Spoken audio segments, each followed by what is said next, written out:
శ్రీ గురుభ్యో నమః. వారం వర్జం. ఫిబ్రవరి 25, 2026 బుధవారం. శ్రీ విశ్వావసు నామ సంవత్సరం, ఫాల్గుణ మాసం, ఉత్తరాయణం, శిశిర ఋతువు, శుక్లపక్షం, శతవిషం కార్తె. నవమి రాత్రి 2:41 వరకు. నక్షత్రం రోహిణి మధ్యాహ్నం 1:38 వరకు.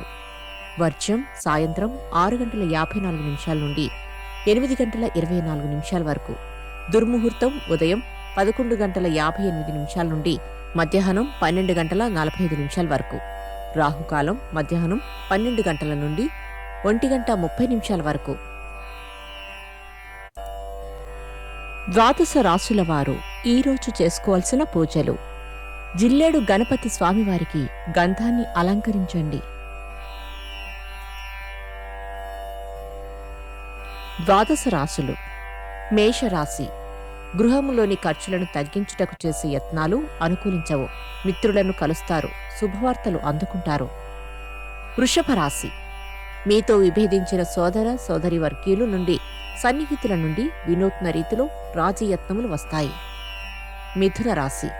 సంతానము మీ అభిప్రాయములతో ఏకీభవించడం మానసిక ప్రశాంతతను కలిగిస్తుంది. వాహనయోగం. కర్కాటక రాశి. ఇతరులు మీకు ఇచ్చిన మాటను నిలుపుకోరు, అవకాశవాదులుగా ప్రవర్తిస్తారు. ఆత్మీయుల నుండి శుభవార్తలు. సింహరాశి. మీ కార్యక్రమములకు సంతానము యొక్క అభివృద్ధి ఆటంకములను కల్పించే యత్నములు జరుగుతాయి. కన్యారాశి. ముఖ్యముగా మీ ప్రతిష్టను దెబ్బతీసే యత్నాలు అధికము కావచ్చు. ఆర్థికంగా లాభదాయకంగా ఉంటుంది. తులారాశి. ప్రయోజనములు తాత్కాలికముగా మీ చేతికి అందకపోయినా ఉనికికి మాత్రం ముప్పు లేదు. నూతన విద్యావకాశాలు కలవు. వృశ్చిక రాశి. శుభకార్యములు పురోభివృద్ధి దశలో ఉంటాయి. కోర్టు వివాదాలు వాయిదా పడతాయి. శ్రేయోభిలాషులను కలుస్తారు. ధనస్సు రాశి.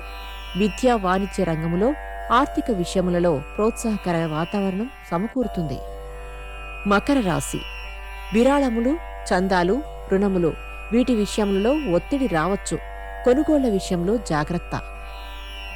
కుంభరాశి. సమాచారము తెలుసుకుంటారు. ఒత్తిడి వలన కొన్ని విషయాలు మరుపునకు లోనవుతాయి. శుభవార్తలు అందుకుంటారు. మీనరాశి. ఈమెయిల్స్లను సకాలంలో చూసుకోవడం మరవకండి. ఉన్నత ఉద్యోగ అవకాశాలు లభిస్తాయి. నమస్కారం.